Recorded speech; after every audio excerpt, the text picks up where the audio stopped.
வணக்கத்துக்குரிய எங்கள் மூர்த்தியே அவர்களே, எப்பொழுதும் ஒரு உந்து ஆற்றலாக எங்களை தூக்கி சுமந்து கொண்டு வருகிற பெருமைக்குரிய முனைவர் எங்கள் ராமதாஸ் ஐயா அவர்களே, அறிவுள்ளங்களே, நிறைய பேர் கூடினால் இது சரி வராது என்கிறது எனக்கு தெரியும். ஆனால் ஒரு உண்மை என்ன என்றால், உலகம் முழுமைக்கும் இதை கேட்டுக்கொண்டிருக்கிறார்கள். நாளைக்கு மறுநாள் மாலையில் இது தொடங்கும். நான் மிக சோர்வாக ஒரு தடவை இவ்வளவு முயற்சிகள் செய்து கொண்டு எல்லாரும் மருகுகிறார்கள், துன்பப்படுகிறார்கள், என்ன பயன் இப்படி ஈடுபட்டு கொண்டிருப்பது என்பது பற்றி கவலைப்பட்டு என்னிடமிருந்து அன்றைய கைபேசியிலே ஒரு பார்வை பார்த்தேன். யாராவது பார்க்கிறார்களா என்று. 4வது நாள் அது 1,76,000 பேர் பார்த்து கொண்டிருந்தார். எனக்கு மிக மிக வியப்பாக இருக்குது.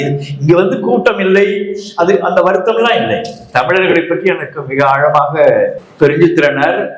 30 ஆண்டுகளுக்கு முந்தி இவர்கள் எப்படிப்பட்டவர்கள், இதில் எப்படி நாம் இயங்க வேண்டும் என்கிறதுக்கெல்லாம் ஒரு உந்து ஆற்றலாக அவர் இருந்து பல செய்திகளை சொல்லி எனக்கு தெரியும். இந்த தமிழன் இனியும் உருப்பட மாட்டான் என்பது. தனக்கு உதவான், தமிழுக்கு உதவான், தன்னின நன்மைக்கும் நாட்டுக்கும் உதவான், திருப்பம் ஏதாவது சென்ற திசையிலே தேடியும் ஓடியும் தேடியும் தெளிவான், இருப்பினும் ஒரு கை பார்த்திடலாம், அவன் ஏற்றத்தில் நறுநீர் பார்த்திடலாம் என்கிற அந்த படிப்பெல்லாம் எனக்கு உண்டு. எனவே ஒரு புனைவாகவோ போலியாகவோ நம்மை எல்லாரும் பாராட்ட வேண்டும் என்றோ, இது பெரிய அறிவு செய்தி என்று இயக்க வேண்டும் என்றோ ஒரு மனக்கருத்து எனக்கு இல்லை. இது சொல்லப்பெறுவது என்பது எதிர்காலத்தில் இந்த மண்ணில் பிறக்கிற பிள்ளைகளுக்காக ஒரு பெரிய மலர்ச்சியை இது உருவாக்கும் என்கிற முழு நம்பிக்கையோடு உண்மையாக ஈடுபட்டு கொண்டிருக்கிறோம். அதில் உயர்ந்த சூழலில் தான் இருக்கிறது. உயர்ந்த மனங்கள் நம்மை சூழ்ந்திருக்கின்றன. மிகப்பெரிய கல்வி அதிகாரியாக இருந்த ராமதாஸ் ஐயா அவர்கள் எல்லாம் இதனுடைய தேவையை உணர்ந்து இதற்கு ஒத்துழைப்பு தருவதும் அரவணைப்பு தருவதும், இது வர வேண்டும் என்று விரும்புவதும், நிறைய பேர் இதை கேட்டு பயன்பெற வேண்டும் என்று ஒன்று உரையாடுவதும் பெரிய ஒரு உந்தாற்றலாக எனக்கு இருக்கிறது. இந்த இடத்தில் இந்த தலைப்பு எடுத்தது என்கிறது வேண்டுமென்றே இந்த மொழியை ஒரு ஏறத்தாழ 3 லட்சம் ஆண்டுகள் இந்த நம்முடைய முன்னோர்கள் இதை உருவாக்கி ஒரு மேல்நிலைக்கு கொண்டு வந்தார்கள். அது விளைவாக ஆகிறதுக்கு முன்னால் ஆரியம் வந்து உள்ளே நுழைந்ததும் அது அப்படியே 2000 ஆண்டுகளாக இந்த ஸ்டாக்னட் என்று சொல்வார்கள், அப்படியே தங்கி போய்விட்டது. அது எந்த வகையான வளர்ச்சியும் இல்லாமல் போய்விட்டது. யாருக்கும் இப்பொழுது அடிப்படையிலே அது பற்றிய கவலையும் இல்லை, தொடர்பாக இருக்கிற ஏக்கமும் இல்லை, அறிவும் இல்லை, மானமும் இல்லை. மானம் இல்லை என்கிறது அழுத்தம் திருத்தமாக சொல்ல வேண்டியது. ஒன்று மானம் என்கிறது மதிப்பு, இன்னொரு பொருள் அதற்கு மானம் என்கிறதுக்கு. 2 வேறு வேறு மூலங்களில் இருந்து உருவாகின்றன. குற்றம் என்று பொருள்.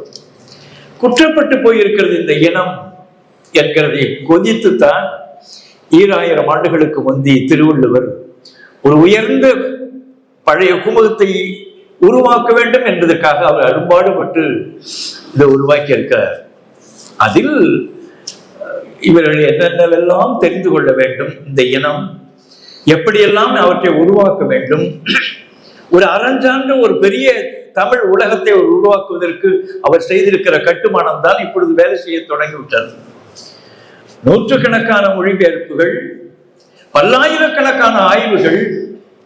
நான் ஒரு பிள்ளையை, ஒரு கீதான்னு ஒரு அம்மா இப்பொழுது ஆய்வுக்காக, திருக்குறளை ஆய்வுகளுக்காக கேட்ட பொழுது, இதுவரை திருக்குறள் தொடர்பாக எத்தனை ஆய்வேடுகள் வந்திருக்கின்றன PhD முனைவர் பட்டத்துக்கு என்று கேட்டேன். முந்தா நாள் இரவு அவர்கள் 100க்கும் மேற்பட்ட பட்டியலை படிக்க தொடங்கினார்கள்.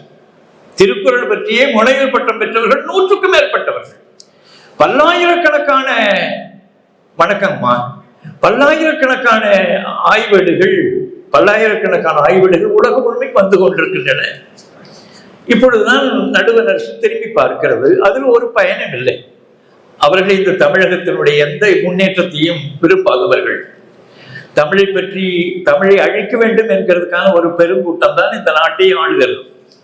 நாம் யார் என்கிறது அவர்கள் தெரிந்துதான், ஆரியத்துக்கு ஆழமாக தெரிந்துதான் மிகவும் திட்டமிட்டு எல்லாவற்றையும் காய் நகர்த்துகிறார்கள். இதில் பல உண்மைகளை சொல்கிறார், பல அடிப்படையான செய்திகளை இந்த வாய்மை பற்றியும் உண்மை பற்றியும் மெய்மை பற்றியும் அவர் சொல்லுகிறார். அது என்ன என்று நீங்கள் கொஞ்சம் விளக்கமாக தெரிந்து கொள்வதற்கு நான் ஒரு முயற்சியோடு வந்திருக்கிறேன்.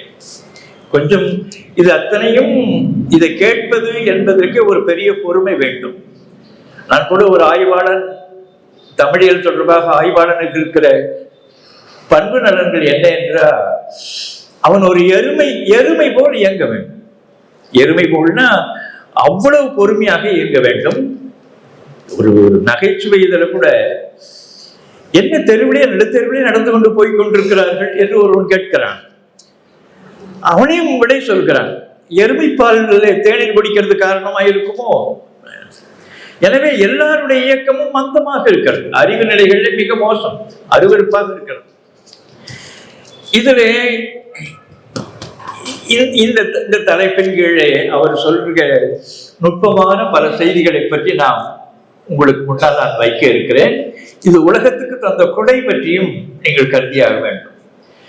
இதில் உட்கார்ந்து கொண்டு கேட்பது என்கிறதே ஒரு என்னால் நன்றிக்குரிய செய்திகள்.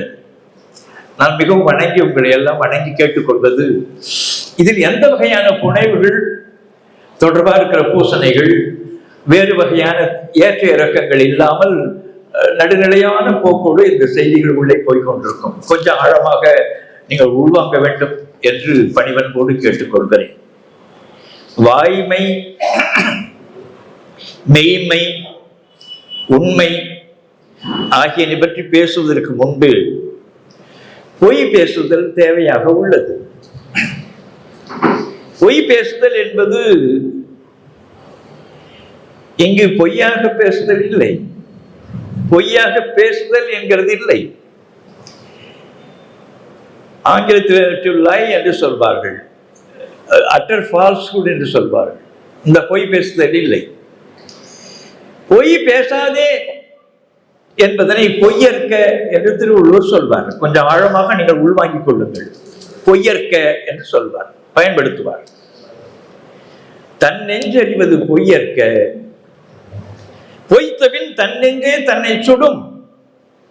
நான் இந்த திருக்குறளை எல்லாம் திரும்ப திரும்ப சொல்வதற்கு எதற்கென்றால், அந்த பகுதியெல்லாம் படித்திருப்போம், ஆனால் அதற்கு ஆழமாக உள்ளிறங்க வேண்டும் என்பதற்காக நான் ஒரு முயற்சி செய்கிறேன். தன் நெஞ்சு அறிவது பொய்யற்க, பொய்த்தபின் தன் நெஞ்சே தன்னை சுடும். பொய் பேசாதே என்பதனை வள்ளுவர் வாய்மை அதிகாரத்தில் தான் சொன்னார். அதற்கென்று தனியே அதிகாரம் போடவில்லை. வாய்மையில் தான் இதனுடைய நுட்பங்களை எல்லாம், பொய்யினுடைய தீங்குகளை எல்லாம், அதனுடைய கொடுமைகளை எல்லாம் அவர் அதில் பேசுகிறார். நாம் வாழுகின்ற காலம் கலியுகம் என்று சொன்னார் பார்ப்பான்.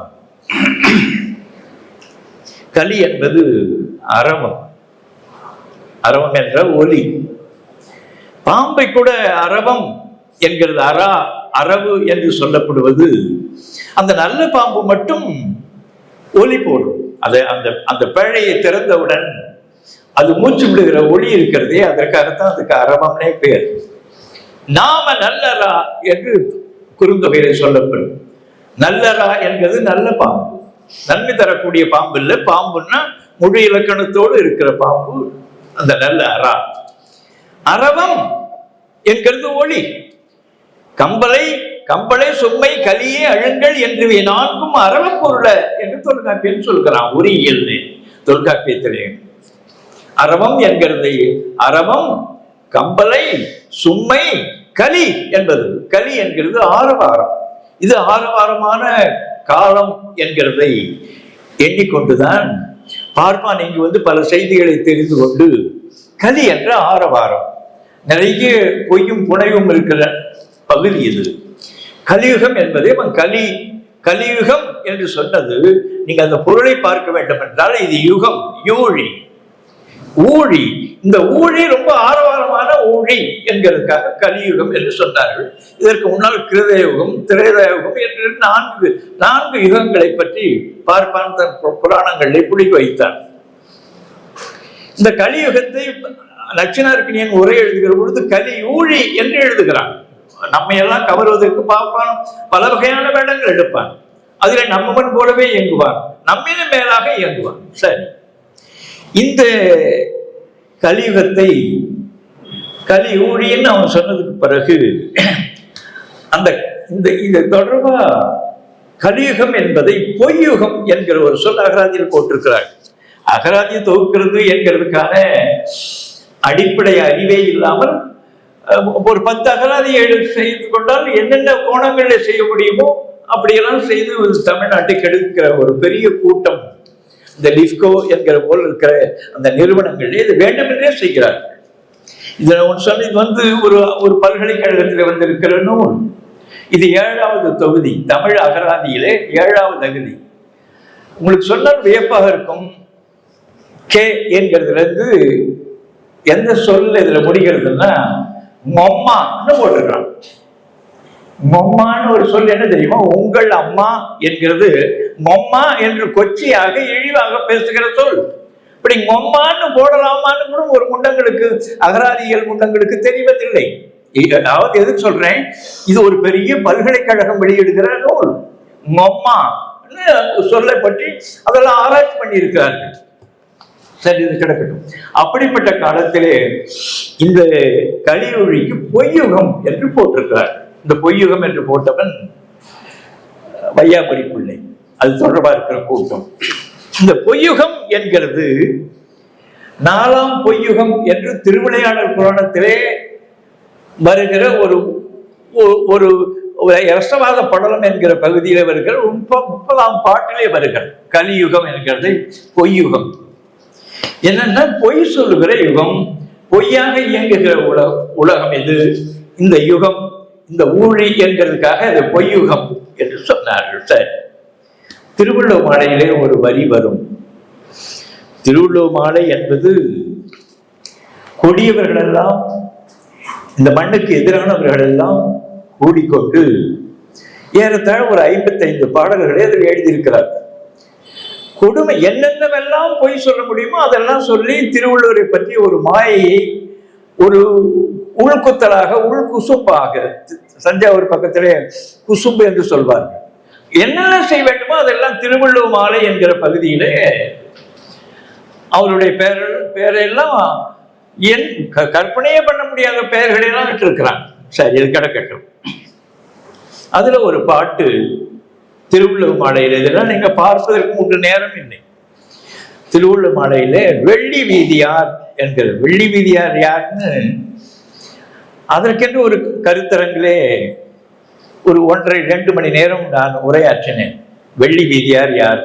அவர் ஒரு பெண்பால் புலவர் என்று எல்லாரும் கருதுகிறார்கள். எனவே ஒரு பெண்பால் புலவர் வரிசையிலே அவர் வெள்ளி வீதியார் போட்டிருக்கும். மிகுந்த ஆற்றலுடைய ஒரு பெரும் புலமை சான்ற ஒரு வடிவம் அதை உருவாக்கி இருக்கிறது. ஏறத்தாழ ஒரு 30-40 பாடல்கள்.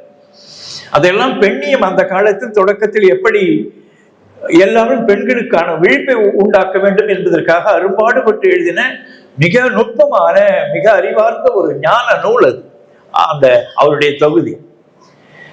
நான் வெள்ளி வீதியார் என்கிறது இயற்பெயர் இல்லை என்று ஒரு கட்டுரை படித்தேன் தமிழ் பல்கலைக்கழகத்திலே, வெள்ளி வீதியார் கருத்தரங்கத்திலே. அது அந்த பாடல்களில் ததைதல் என்பது, துதைதல் என்பது செறிதல்னு பொருள். துதை என்கிறது தொதையினாகி ததையினாகும். வெண்மையான பூக்கள் சிதறி கிடக்கிறபடியாக இருக்கிற நிலையை அந்த 10 பாட்டிலே, 10-12 பாக்களிலே ஒரு 9 பாக்களில் அந்த வெள்வி ததை என்று வரும். அந்த சொல்லை வைத்துக் கொண்டுதான் அவருக்கு வெள்வி ததையார் என்கிறதை நாம் வெள்ளி வீதியார் என்று தப்பாக விளங்கிக் கொண்டிருக்கிறோம் என்று நான் அந்த கட்டுரையில் நான் நிறுவி எழுதினேன். இந்த வெள்ளி வீதியார் பெயர்ல 2000 ஆண்டுகளுக்கு முந்தி இருந்த ஒரு பெரும் புலவருடைய பெயர்ல எப்படி ஒரு பாட்டு எழுதுகிறான்னு என்று எண்ணி பாருங்கள். பார்ப்பனியம் எப்படி இயங்கும் என்கிறதுக்கு இந்த அறிவார்ந்த பார்வை நமக்கு வேண்டும். கரு என்கிற சொல் கருமம் என்கிறது வினை. அவன் வந்து கருது அந்த கிருத என்று ஒரு சொல்லை உருவாக்கி கொண்டான். கருமத்திலிருந்து கருவி என்ற செய்யப்படுவதற்காக இருக்கிற பொருள். கருமம் என்பது வினை. இந்த கருமம் என்கிற அந்த கருமம் கருவி என்கிற வடிவத்திலிருந்து கிரு என்று இந்த கிரேக்க வடிவத்தில் என்று வந்தது. இந்த அப்பொழுதே எடுக்கப்பட்டது. பார்ப்பான் எடுத்து இங்கு வந்த பிறகு கிரிய கிரிய கிருத என்று ஒரு சொற்களை இங்கு மறுபடியும் நம்மிடமே சொன்னான்.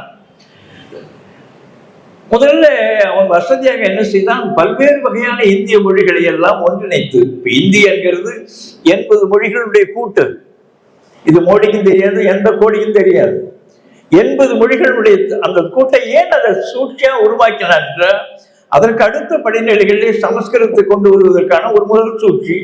எனக்குதான் எந்த ஒரு சிறு திட்டங்களை எடுத்து கொண்டாலும் கூட அதையெல்லாம் அந்த இந்தியில அவர் சொல்வதனுடைய காரணமே அடுத்த படிநிலைக்கு ஆரியம் தன்னை நிலைநிறுத்திக் கொண்டே போகிறது.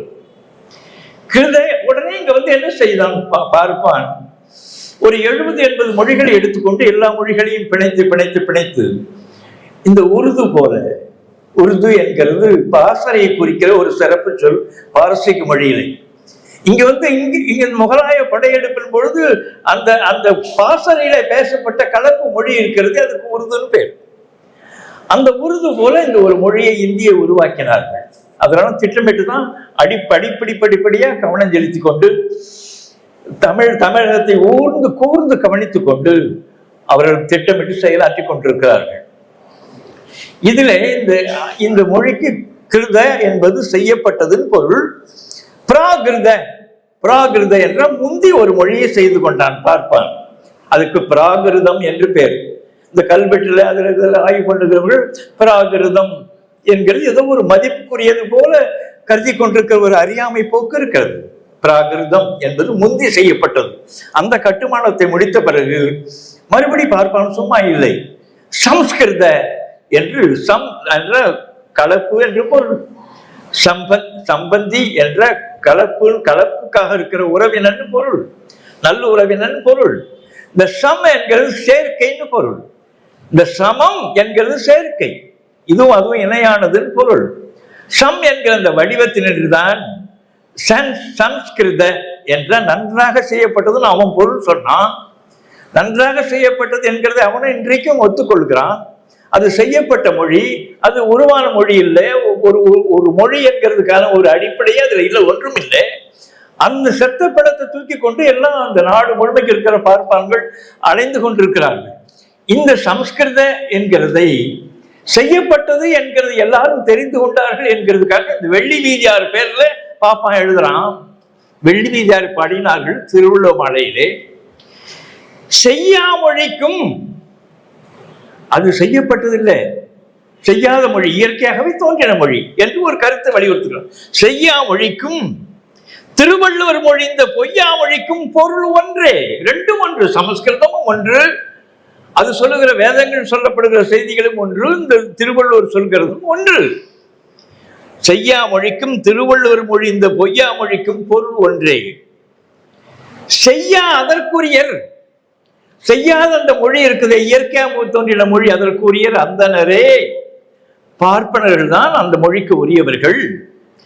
ஆராயின் ஏனை இதற்குரியார் அல்லாதார், இது எல்லாருக்கும் உரியது, பொதுவாக இது ஒரு உலக பொதுமறை என்று வெள்ளி வீதியார் சொன்னது போல இது எங்களுக்கு செய்யா மொழி என்கிறது செய்த மொழி இல்லை, அது ஒரு கலப்பு மொழி இல்லை, அது செய்யாமல் இயற்கையாக தோன்றினது என்கிறது வெள்ளி வீதியார் என்கிற பெயரின் வழியாக யாரோ ஒரு பார்ப்பான் மிக நுட்பமாக உள்ளே நுழைந்து பதிவு செய்திருக்கிறான். ஏராளமான செய்திகளை பார்க்கலாம். இதுல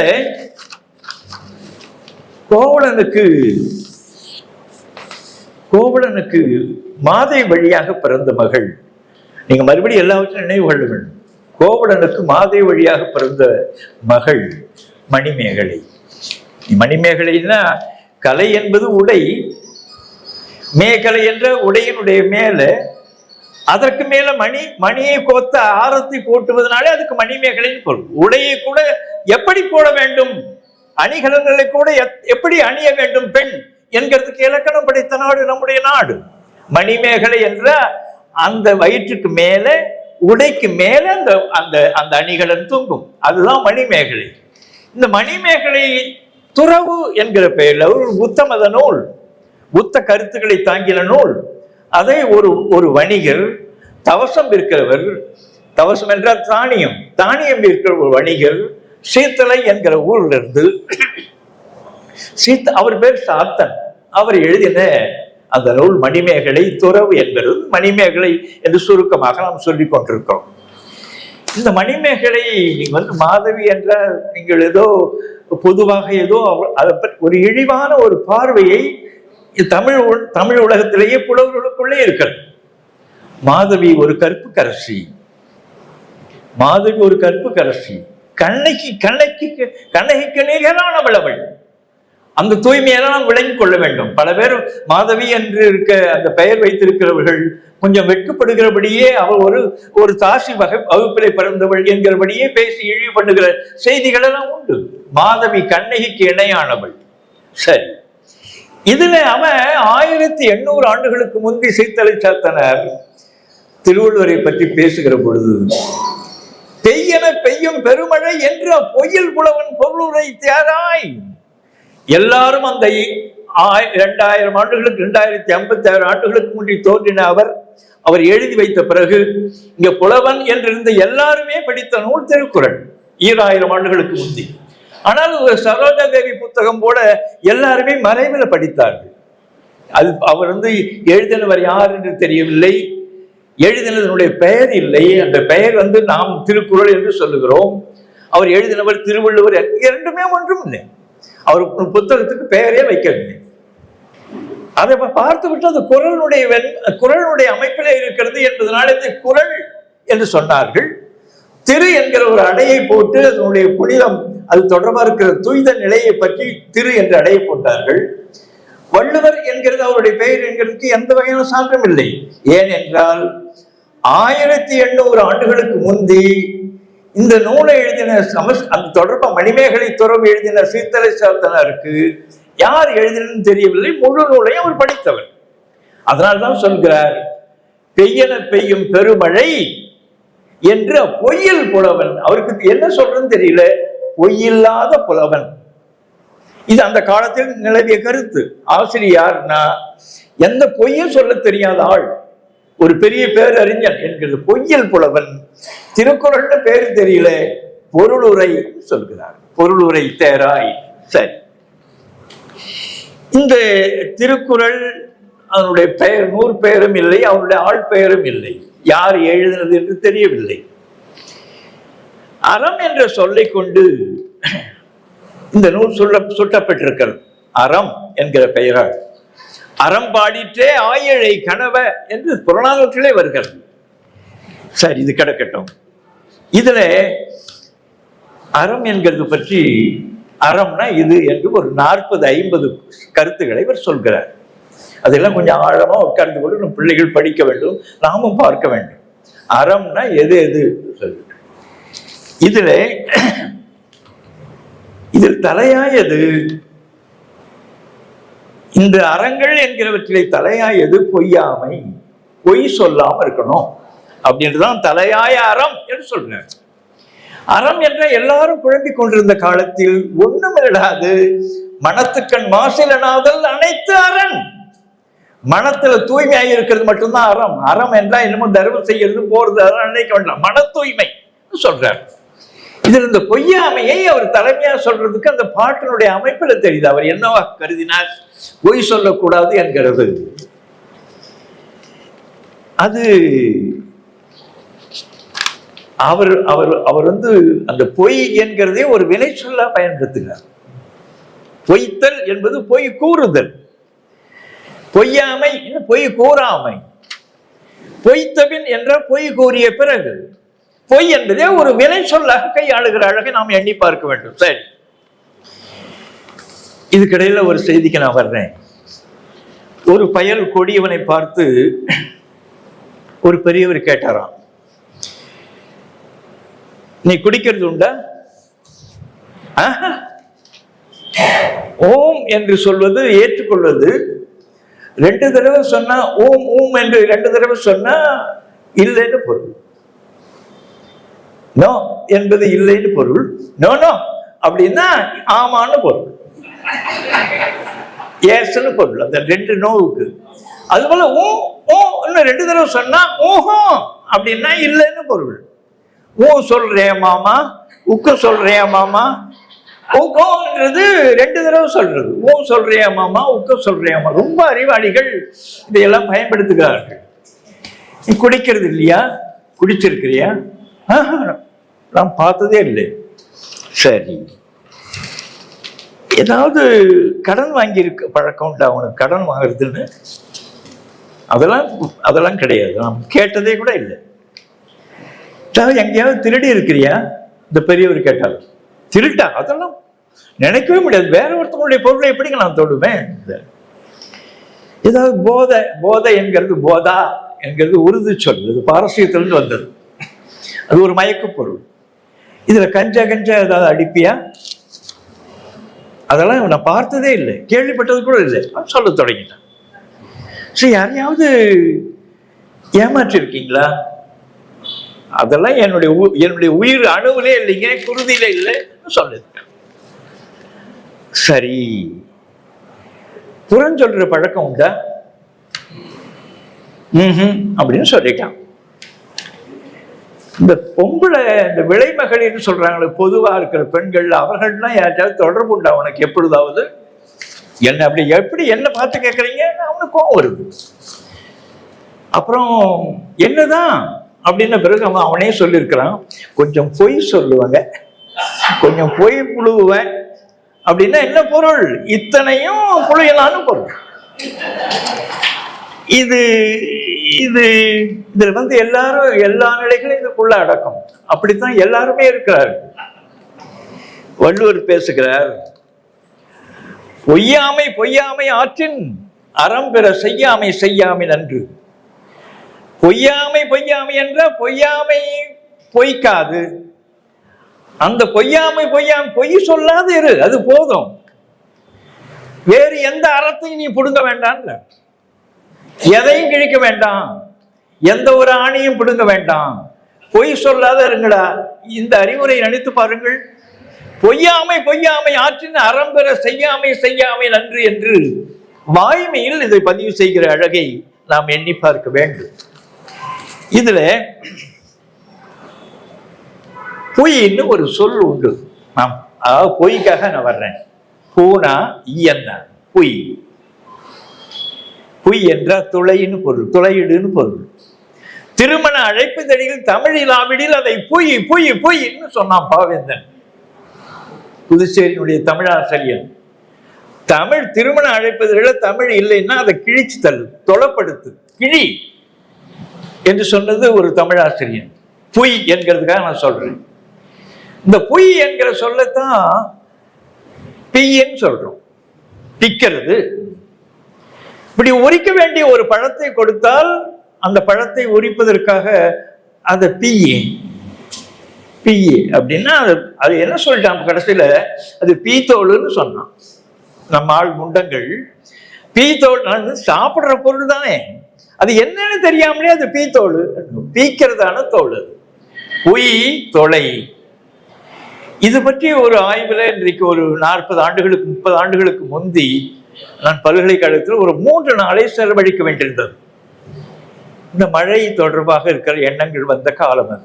ஒரு 3 நாள் தேநீராக உள்ளே குடித்து கொண்டே அறையை பூட்டி கொண்டு தேநீர் வரும்போது குடிக்கிறது, உட்கார்றது, சாப்பிடுறது இல்லை. அதை பார்க்க அந்த காலத்தில் இந்த பொய் என்கிறது துளை என்று ஒரு கருத்து தெரிந்த பிறகு புயல் என்கிறது என்ன என்று தெரிந்தது. இது மேலிருந்து விழுகிற ஒவ்வொரு துளியும் ஏதோ ஒரு பொத்தல் வழியாகத்தான் இது ஊற்றுகிறது என்று எண்ணி நான் தொடக்க கால 3 லட்சம் ஆண்டுகளுக்கு முந்தி இருக்கிற தமிழ் மாந்தன் அந்த குரங்கு பொய் என்கிற பொத்தல் வழியாக புயல் மழை. புயல் என்ற மழையை குறிக்கிற சிறப்பு சொல். வாரி என்னும் புயல் என்னும் வாரி வழங்குன்றிக்கால் புயல் என்னும் வருவாய் என்ற மழை என்று. இந்த புயல் என்கிற சொல் தான் பொய்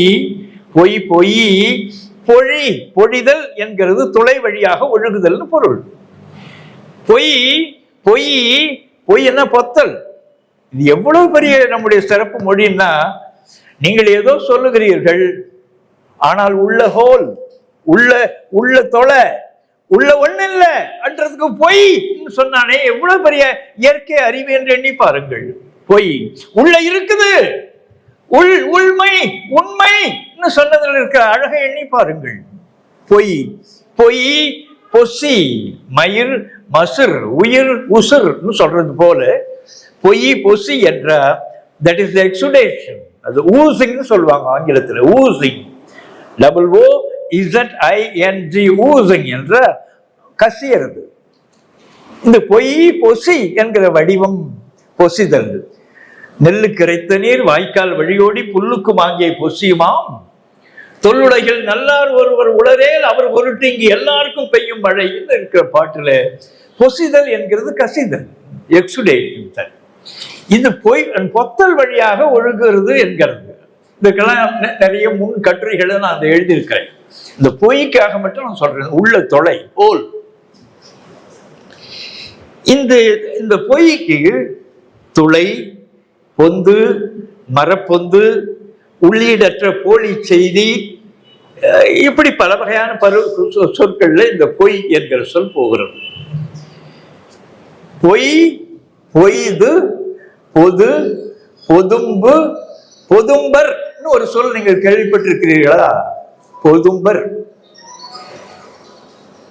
இளமரக்கா என்று எதையோ பொருள் எழுதுகிறார்கள். அகராதியெல்லாம் பார்த்தார். ஒரு பார்க், சென்னை பல்கலைக்கழக அகராதியில பொதும்பர் என்கிறதுக்கு பார்க் போடுறான், ஒரு பிளஷர் கார்டன் போடுறான். அது என்னன்னா, இலை தழைகள் எல்லாம் செறிந்திருக்கிறபடியான மரத்தினுடைய அடர்வு இருக்கிறதே அந்த பகுதியை குறிக்கிறதுக்கு பொதும்பர்னு பேர். அதை எப்படின்னா, கருத்தினாலே, அந்த 2000 ஆண்டுகளுக்கு முந்தி இருக்கிற கருத்தினாலே அதை நாம் விளங்கிக் கொள்ள முடிகிறது.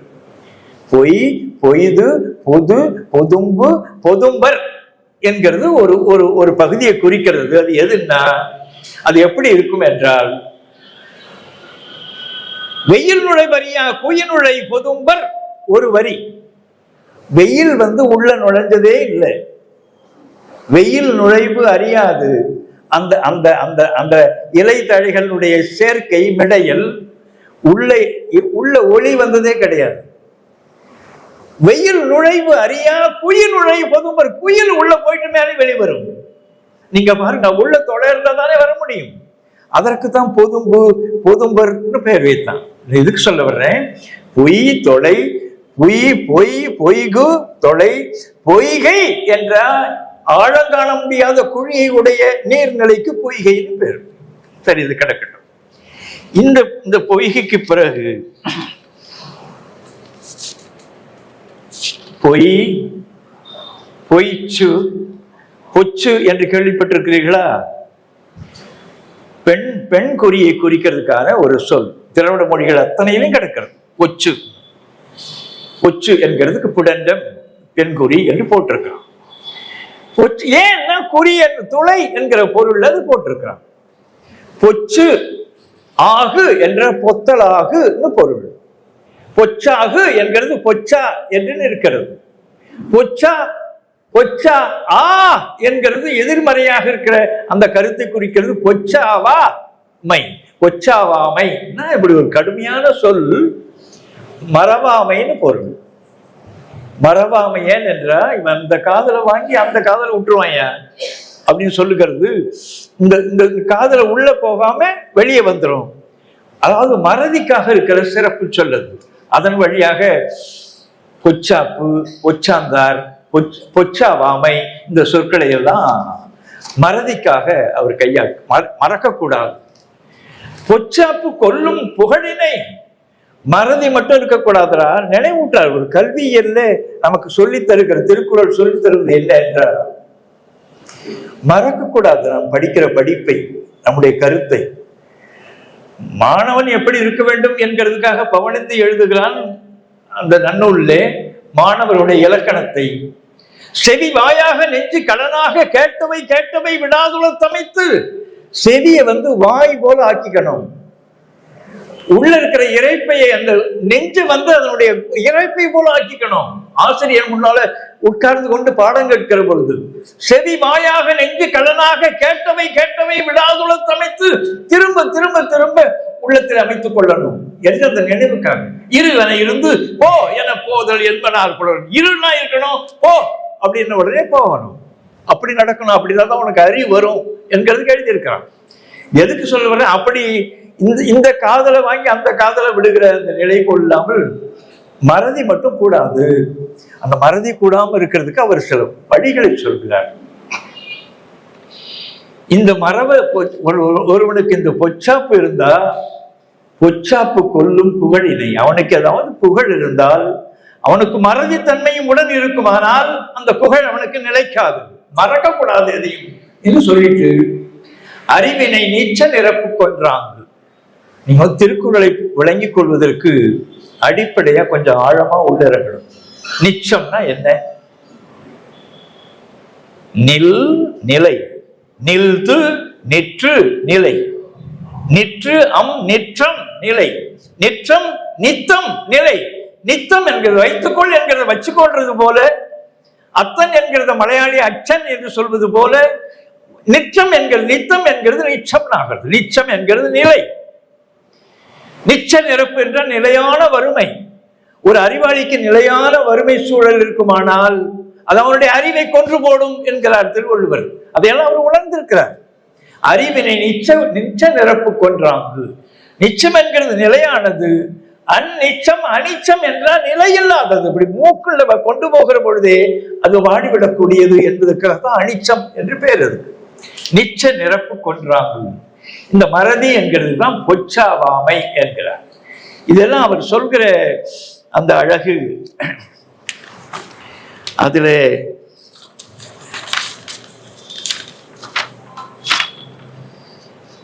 பொய், பொய்த்து, பொத்து என்ன பொருள்னா அது கூட ஒரு சொல்ல சேர்த்து பார்த்தா உங்களுக்கு தெரியும். பொத்தல்னா என்னன்னு தெரியும். பொத்தல் என்பது துளை. இதெல்லாம் பொய், பொய், பொய்த்து, பொத்து, பொத்தல் சொல் உருவாகுது. துளை என்கிற பொருள் நூற்றுக்கணக்கான வகை இதுல இருக்கிறத நீங்கள் பிற்காலத்தில் நம்முடைய எதிர்காலத்தில் இந்த பிள்ளைகள் எங்களுடைய உழைப்பின் வழியாக முழுக்க துலக்கமாக தெரிந்து கொள்கிற ஒரு நிலை வரும். சரி, இது கிடக்கட்டும். அதுல ஒரு பல உண்மைகளை சொல்றார் அவர். அறிவாளிகள், அறிவியலில் ஈடுபடுகிறவர்கள், நுட்பமானவர்கள் தங்களை தாங்களே போட்டு வருத்தி கொள்ள வேண்டும். அறிவு நிலைகள்ல சும்மா விளையாட்டா அறிவு நிலைகள்னா அப்படி வராது. ஒரு திறமான அறிவு பெற வேண்டும் என்றால் உழைத்துக் கொண்டே இருக்க வேண்டும். அதில் ஆற்றின் வருந்தா வருத்தம் நீ எடுத்துக்கொண்ட துறையிலே திரும்ப திரும்ப திரும்ப வருந்தி வருந்தி வருந்தி வருந்தி உழைக்கணும். அப்படி நீ வருத்தத்தை மேற்கொள்ளவில்லையானால், அப்படிப்பட்ட உழைப்பை அறிவிலே நீ மேற்கொள்ளவில்லையானால் ஆற்றின் வருந்தா வருத்தம் பலர் நின்று போற்றினும். பலர் கூட ஒரு பெரிய அறிவாளிங்க நுட்பமானவர்கள் அப்படின்னு சொன்னா கூட பலர் நின்று போற்றினும் பொத்துப்படும். உரிய அவையிலே இருந்து நீ பொத்துப்படுவாய், பஞ்சர் ஆயிடுவாடா சொல்றேன். இதெல்லாம் திருக்குறளை தவிர வேற சொல்ல முடியாது. ஆற்றின் வருந்தா வருத்தம் பலர் நின்று போற்றினும் பொத்துப்படும் என்று சொல்றேன். நான் எதுக்கு சொல்றேன்? அந்த பொத்து என்கிற சொல்லுக்காக சொல்லுகிறேன். நீங்கள் இது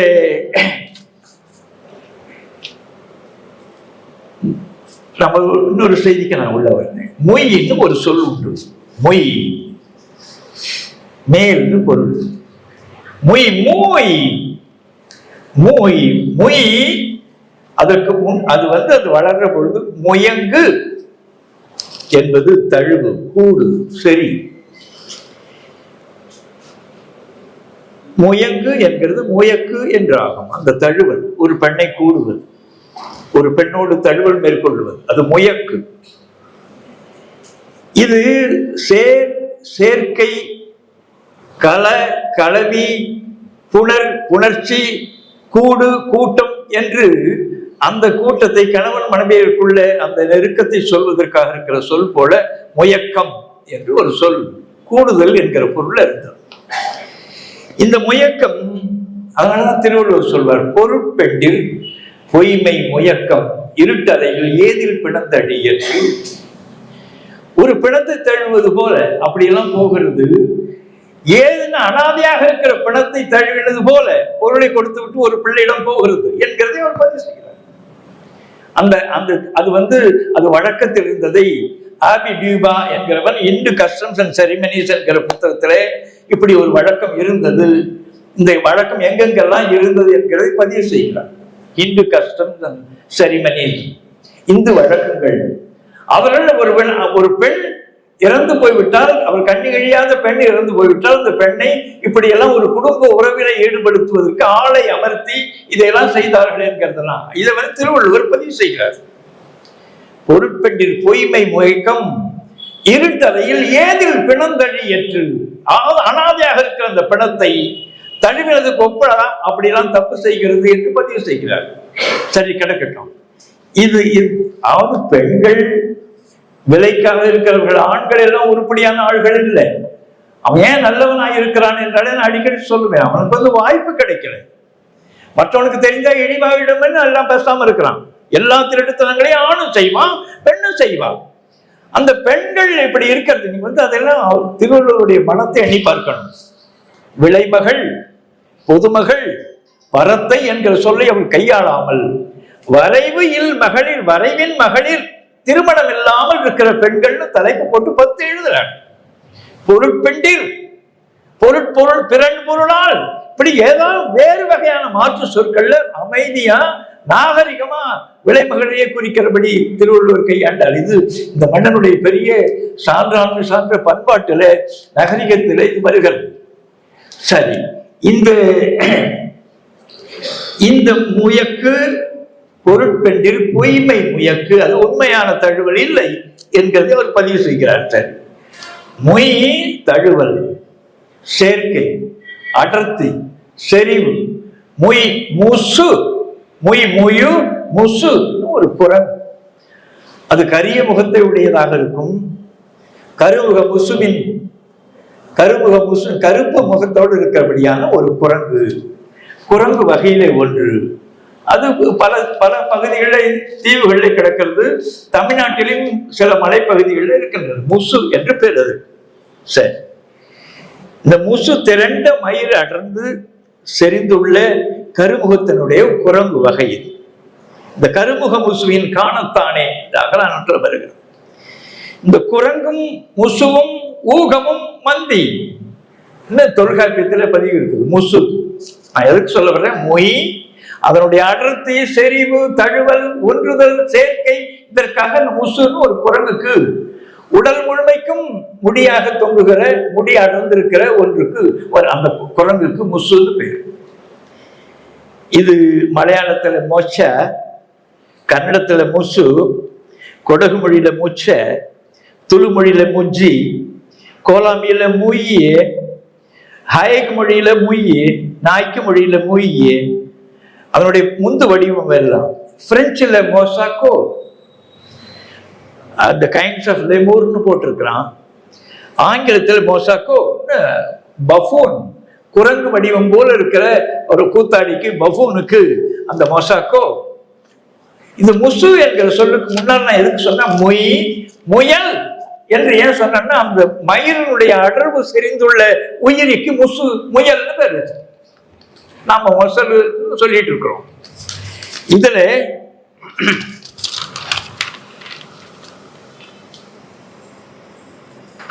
ஸ்ரீகிருஷ்ண தமிழில் இடத்துல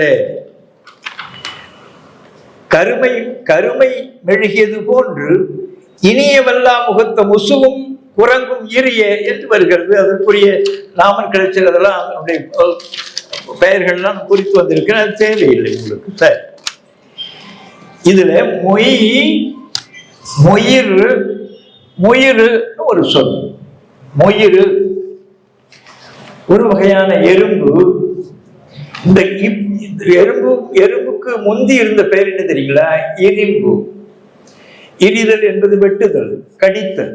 மிக கொடுமையா எறும்பு தன்னை அதனுடைய கத்திரிக்கோள் போல் இருக்கிற உறுப்புகளை வைத்துக் கொண்டு நம்மை கடிக்கிறது என்கிறதை உணர்ந்து கொண்டு இரி பிரின்னு பொருள், வெட்டுன்னு பொருள். இரும்பு என்கிறது இன்னொரு மலையாளத்துல இரும்புன்னு இருக்கு. இரும்பு ஒரு கல்தேயும் மலையாளத்தில் இருக்கு. இரும்பு இதுதான் எரிம்புன்னு ஆகி பிறகு எறும்புன்னு ஆனது. அந்த ஊ என்கிறது முடிகிற பொழுது இது ஹார்மோனிக் சீக்வன்ஸ் ஆஃப் வவ்வல்ஸ் சொல்வார்கள். அந்த உகரம் போல இந்த இரும்பு என்கிறது எரிம்பு எறும்பு ஆனது. சரி, இந்த எறும்பு வகையில் ஒன்று முயல். இது எதற்கென்ற இந்த எறும்புக்கு என்ன பழக்கம் என்றால், பலா மரத்தில் இருக்கிற பலாப்பழம் இருந்தால் அடர்த்தியாக இது அடர்ந்திருக்கும். இது முயிறு என்கிறதுக்கு ஆங்கிலத்தில் ரெட் ஆண்ட்னு பேர். முயிறு என்கிறது அதை முசுறுன்னு சொல்லுவாங்க. அது பலாமரத்தில் இருக்கும், பாகல் கொடியில் இருக்கும். அது கடிச்சனா தாங்கவே முடியாது. இந்த செவ்வெரும்புன்ற சின்ன எறும்பு அதை விட 100 மடங்கு வலியை உண்டாக்கும். அது அந்த முயிறு என்கிறது தான் முசுறுன்னு ஆனது. முசுடுன்றது தான் பிறகு முசுடுன்னு ஆனது. அவன் சரியான முசுடுன்னா அவனுடைய கடிப்புக்காக தான் அந்த பெயர் வந்தது. அது ஏராளமான கதைகள் இங்கே உள்ளே இருக்கின்றன. சரி, கிடக்கட்டும். அந்த மூடுதல் என்கிற கருத்துல அதாவது அது மொய் மோய் மோயு மூசுதல் என்பது மேலே படர்ந்து ஒன்றுதல்னு பொருள், கவர்னு பொருள், மூடுதல்னு பொருள். மொய் மோயு மூசு மொய் மொய் என்று சொன்னா மொய்த்தல் என்பது மூடுதல்னு பொருள். சரி, கிடக்கட்டும். இதுல ஒரு பெட்டி அல்லது ஒரு பேழை, அதற்கு மேலா இருக்கிற மூடிக்கு மோயின்னு பேர். மோவன்னா இயன்னா மோய். ஒரு பேழையினுடைய மூடி, ஒரு பெட்டியினுடைய மூடி. பொன்பை பேழை மூய் திறந்தன்ன, இதில் குறுந்தொகையில் வருகிறது. மூய் திறந்தன்ன, இந்த மூடியை திறந்தார் போல. இது என்ன என்றா இந்த செயற்கை கருத்தில் தான் நான் சொல்றது. முயங்கு தழுவுதல் செயற்கைன்னு சொல்றேனே. பொறு என்று அது போர் என்றாகும். போர் என்கிறது பொறு ரெண்டு, இவன் இவனை மோதுகிற அந்த செய்தி தான் போர். பொறுதல், பொருணன், போர் ஆன பிறகு போர்வை எண்ணி பாருங்கள். அந்த செயற்கை கருத்து தான் மூடுதலுக்கான கருத்துக்கு வரும். அடு என்கிற சேர்க்கை, அடை என்கிற சேர்க்கை, அடைத்தல் என்கிறது தான் மூடுதல் என்கிற பொருளுக்கு அந்த செய்தியாக வரும். இப்படி ஏராளமான செய்திகள் உண்டு. சரி, இது கிடக்கட்டும். மோய் மோடி,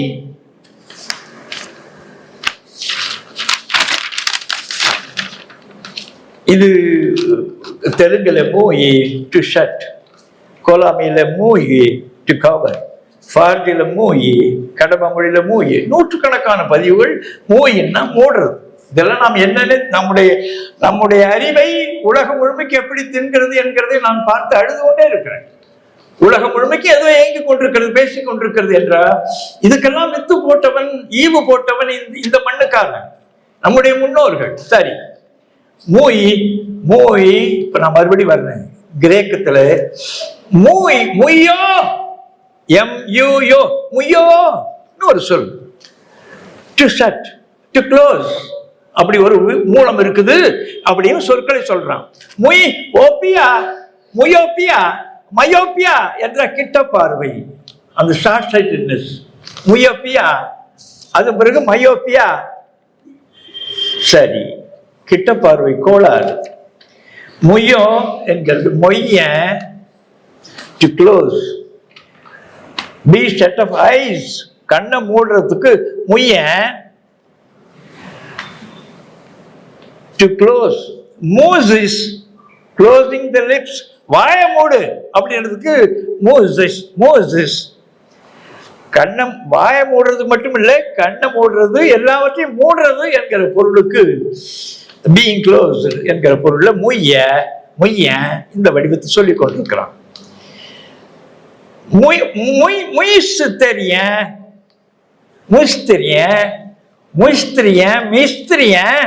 மிஸ்டரின்னு சொல்லிட்டு நாம மூடு மந்திரம்னு ஒரு சொல்றோமே, அது மூடு மந்திரம்னு. அதற்குரிய பொருளை மிஸ்டரி.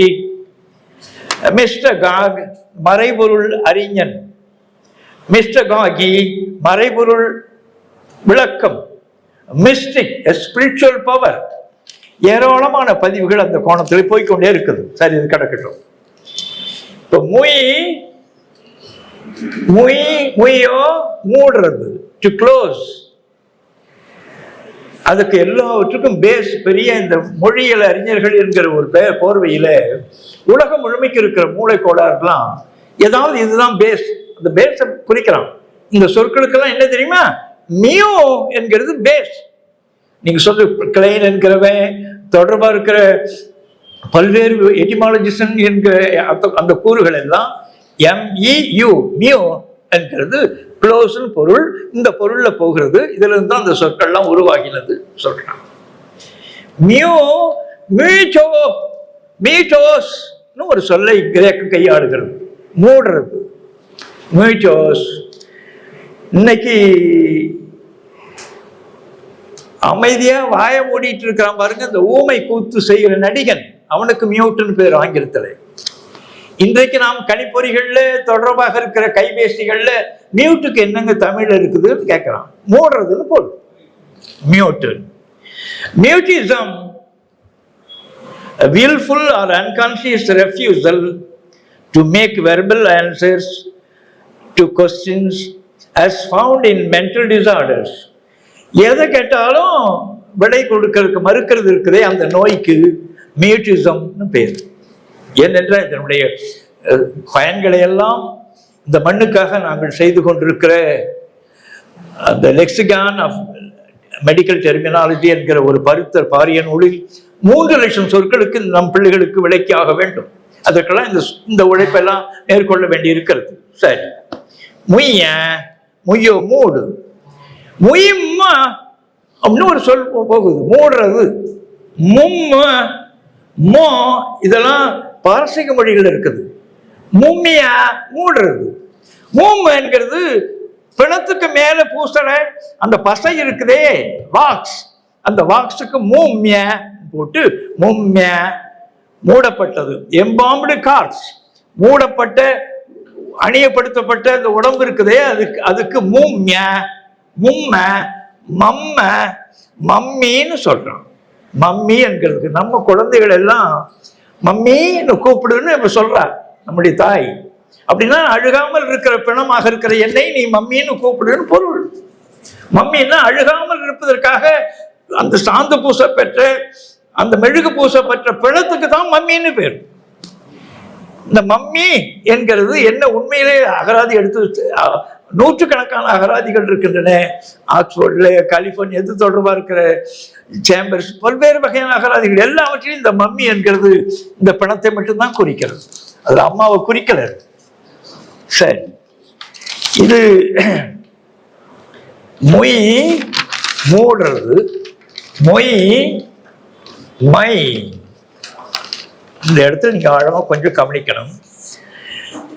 இந்த மை என்கிறது வல் என்கிறது வெல்லுனாகும், கட்டின்றது கட்டி கெட்டின் ஆகும், பரு என்கிறது பெருனாகும். இந்த மை என்று வந்தது மொய். துளிர் என்கிறது தொழிற்னாகும், தளிர்னாகும். முயங்கு என்கிறது முயங்குனாகும், மயங்குனாகும். முடங்கு என்கிறது முடங்குனாகி மடங்குனாகும். இந்த உகர உகர அகர திருப்பி என்று சொல்வேன். இது வந்த பிறகு இந்த எலும்பு, நரம்பு, தசை, குருதி இதனுடைய கட்டுமானத்தை எல்லாம் மூடி இருக்கிற இந்த மை மெய் என்று ஆகிறது. மெய் என்பது மேல் பொருள். மொய் எனும் செந்தமிழ் சொல்லி நின்று திரிபெய்தி கிரேக்கத்தின் வழி இது வழங்கினது. இது எப்படின்னா, இது எதுக்கு சொல்றான்? மொய் மூடி இருக்கிற தசைக்காக அவன் பயன்படுத்துகிறான். மொய் மை. சரி, இந்த 2 வடிவங்கள் இவன் நாம் விளங்கிக் கொள்ள வேண்டியது. தொய் சேர்க்கை, தொய் தெய் தை என்கிறது சேர்க்கை, தைத்தல் என்கிறது ஒன்றோடு ஒன்று இணைத்தல். ஒரு மரப்பலகையை இன்னொரு மரப்பலகையோடு சேர்க்கிறது தைச்சு என்கிறதான் தச்சு என்றானது. இதையெல்லாம் நீங்கள் உங்களுக்கு 47 ஆண்டுகளுக்கு முந்தி இந்த ஆய்வை நான் வெளிப்படுத்தி இருக்கிறேன். சட்டக்கல்லூரியிலே மாணவனாக இருக்கிற பொழுது தகுதி என்கிற நூல்ல தச்சு எப்படி வந்தது, இந்த தச்சு என்கிறது சேர்க்கை என்கிற பொருள் அது எப்படியெல்லாம் படிப்படியாக மலர்கிறது என்கிறதை 47 ஆண்டுகளுக்கு முந்தி வந்த நூல் இது. 1979 வந்தது. அதுக்கு முந்தி 2 ஆண்டுகளுக்கு முந்தி எழுதப்பட்ட நூல் இது. சரி, இந்த தச்சு என்கிறத அவன் கிரேக்கம் சொல்லும் பொழுது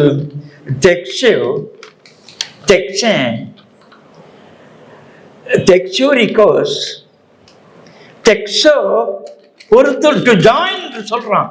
டெக்ஸோ இழையோடு இழை பெண்ணு என்கிற பொருளுக்கு நெசவுக்கும் அது போகிறது. டெக்ச்சு technique pertaining to an art, willfully made, skillfully made and constructed. இதுக்காக டெக்னிக்கல் டெக்னீஷியன் டெக்னிக்கல் டச்சு என்கிறது டெக்னாலஜி டெக்ஸ்டம் that which is woven, இழைய ஒன்னோடு ஒன்று பின்னது.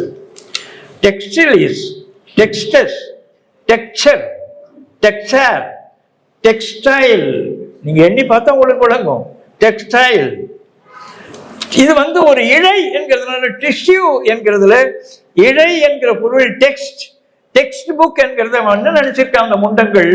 நூல் என்கிறது நாம இழையை பயன்படுத்துறோம் இல்லையா, எனவே அந்த நூலோடு தொடர்புடையது என்று டெக்ஸ்ட் புக்னு சொல்றாங்க இழை என்கிற பொருள். இதெல்லாம் அந்த 46 ஆண்டுகளுக்கு முந்தைய அதை நான் வெளிப்படுத்தி இருக்கிறேன். சரி, இதுல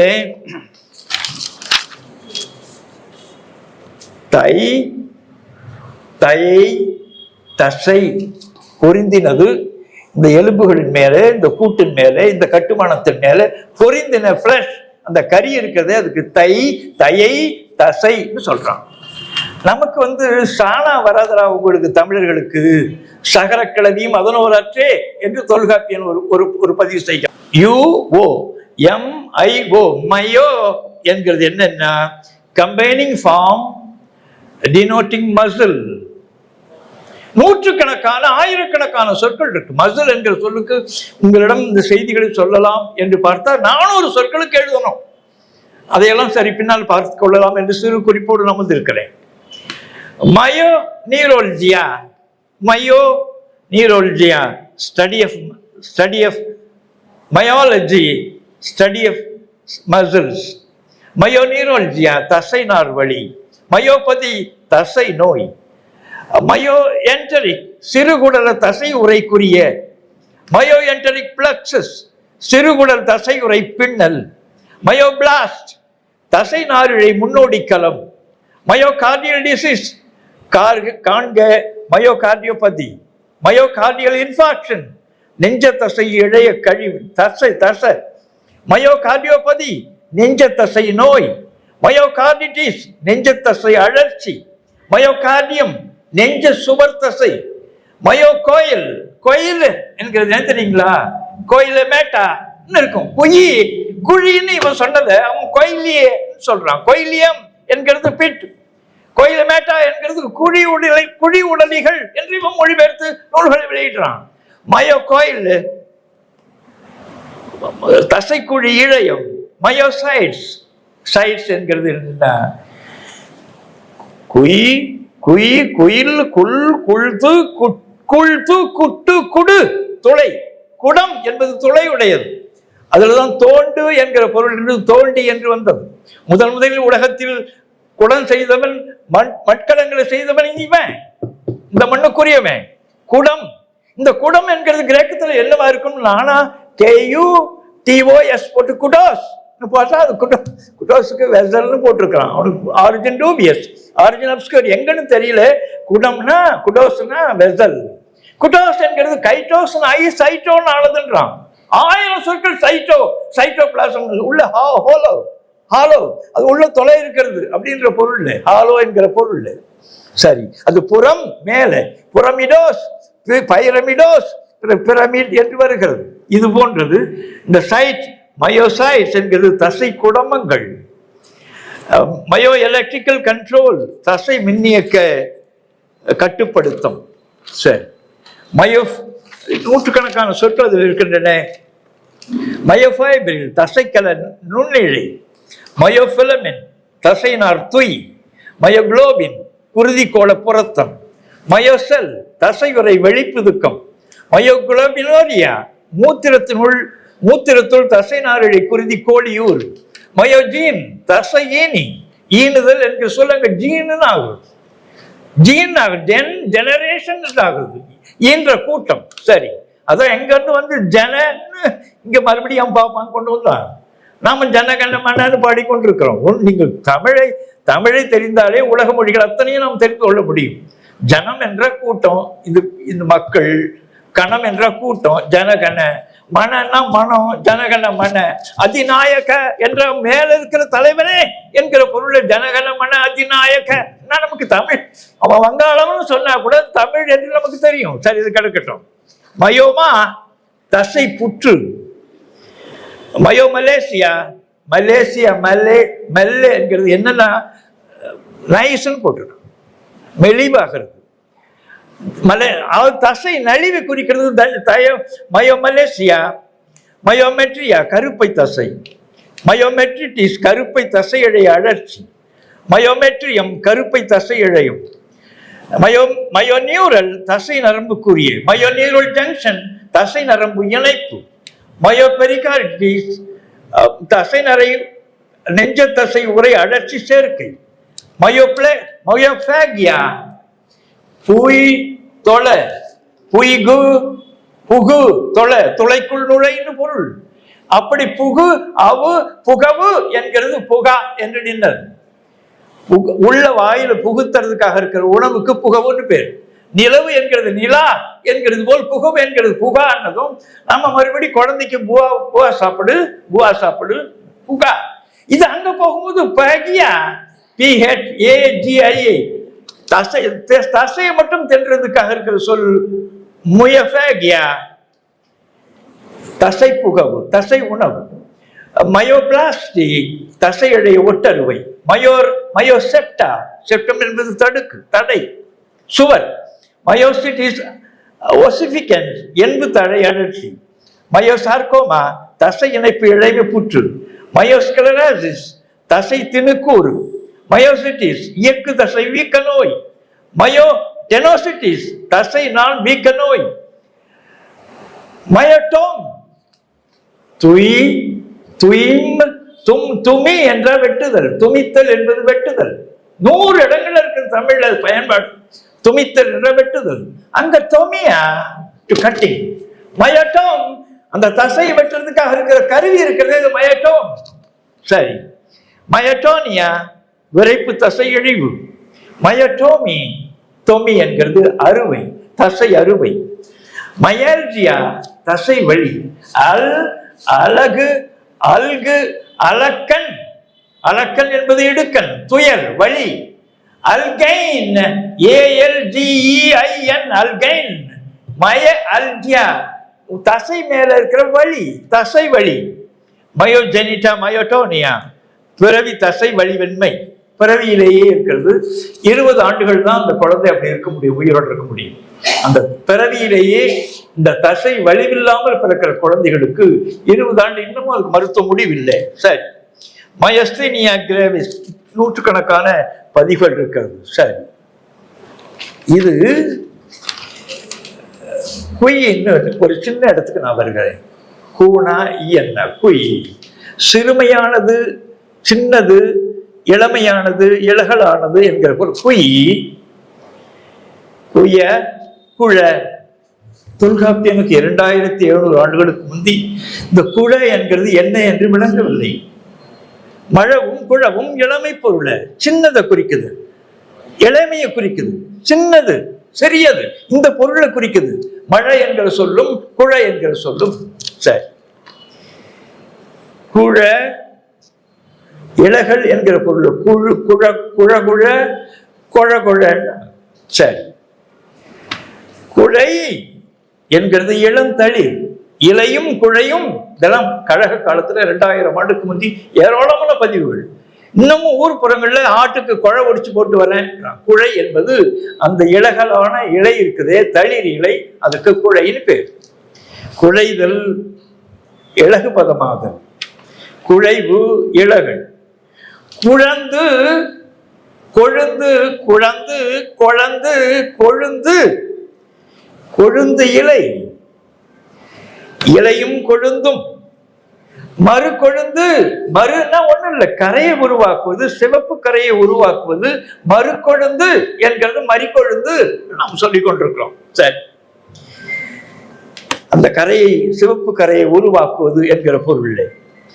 குயு, குயு, குழு, கொழு. கொழு என்பது அந்த இலைகள். கொழுப்பு, கொழுவு, இதெல்லாம் அதற்குரிய சொற்கள். இதெல்லாம் மருத்துவ சொற்கள். இதை விளக்க நேரம் இல்லை. குழ, குழந்து, குழந்தை, இளையது, சின்னது, பிறந்தது, குழந்தை. இந்த குழந்தை என்கிற இந்த சொல், இது கம்பன் தான் கையாளுகிறார். 1000 ஆண்டுகளுக்கு முந்திதான் குழந்தை, அதற்கு முந்தி வேறு பெயர் இருந்தது. சரி, கொழுந்து, கொழுந்துன்னு சொன்னனே, கொழுந்தன் என்ற என்ன பொருள் என்றால் இளையவன் என்று பொருள். கொழுந்தன் என்கிறது இளையவன். அதாவது இளையவன்னா யாருக்கு? கணவனுக்கு இளையவன் யாரோ அவன் கொழுந்தன். அவனை சொல்ற பொழுது அவனுக்கு மூத்தவனாக இருக்கிற அவனையும் கொழுந்தன் என்கிறது அடுத்த படிநிலை. கொழுந்தன் என்கிறவனுடைய பெண்பால் கொழுந்தி. கொழுந்தியால் என்கிறது மனைவியனுடைய தங்கை என்று பொருள், அவனுடைய வரிசை. அதற்கு மேல் இருக்கிற மூத்தவளையும் குறிக்கிறபடி பின்னால் ஆனது கொழுந்தன், கொழுந்தி என்கிற கதை. இதுதான். இதை வெளிநாட்டவர்கள்லாம் இங்க ஆய்வு செய்கிற பொழுது என்னன்னு ஒரு ஆங்கிலேயன் மிக நுட்பமா இங்க இருக்கிற பழமொழிகளை எல்லாம் ஆய்ந்து அவனுக்கு வியப்பா இருந்திருக்கிறது. பழமொழிகள்னா அதனுடைய அது பற்றிய ஒரு தனி கூட்டமாக ஒரு 4-5 மணி நேரங்கள் பேச விரும்புகிறேன். நம்முடைய பழமொழிகள் அவ்வளவு எளிதானது இல்லை, மிக மிக சாரமா. அதாவது நீங்க இதை கேட்டா அருவருப்பா இருக்கும், ஆனா எவ்வளவு வியப்பாக அதுல வீச்சு இருக்குதுன்னு உங்களுக்கு தெரியும். அவ்வளவு பெரியவர் கையை பிடிக்கிற பொழுது எப்படி மாட்டேன்னு சொல்றது, இது ஒரு பழமொழி. இதெல்லாம் வெளிநாட்டவர்கள் ஆழமா கவனித்திருக்கிறார்கள். சரி, இந்த இந்த கொழுந்து, கொழுந்தன் என்கிறதுக்கு பிறகு இந்த கொழுந்து அன்பு, இளகிய அன்பு. இந்த நான் சொல்றது கொழுந்தன் என்கிறது இன்னும் மதிப்பா கொழுந்தனாருன்னு சொல்றது நமக்கு தெரியும், கொழுந்தும் தெரியும், கொழுந்தனாரு என்று மதிப்பா சொல்றது தெரியும். அந்த எண் எழுதுறான் இங்கிலீஷ்காரன் இங்க கண்டுபிடிச்சதுல அந்த பழமொழி வேந்துட்டு கொண்டவன் அடிக்க கொழுந்தனார் மேல போய் விழுந்தாலாம். அதுல இருக்கிற திருட்டுத்தனத்தை அவன் எப்படி கவனித்திருக்கான்னு பாருங்கள். இதெல்லாம் குழந்து, குழந்தை, குழந்தையை உயிர்த்த மலடிக்கு என்கிற பெயரால் கம்பன் பதிவு செய்கிறான்.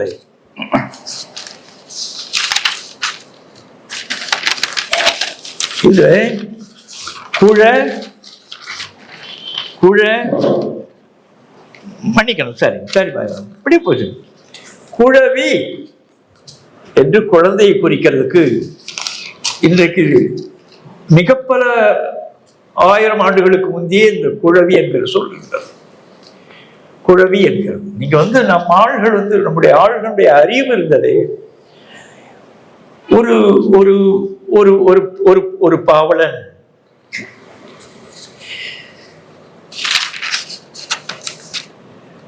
ஒரு அந்த உருவ பகிரேர் இளஞ்சேட் சென்னின்னு ஒரு சோழன், அவனை பரணன் பாடுகிறான். பரணன் எவ்வளவு அறிவு அந்த காலத்தில் இருந்தது என்று பாருங்கள்.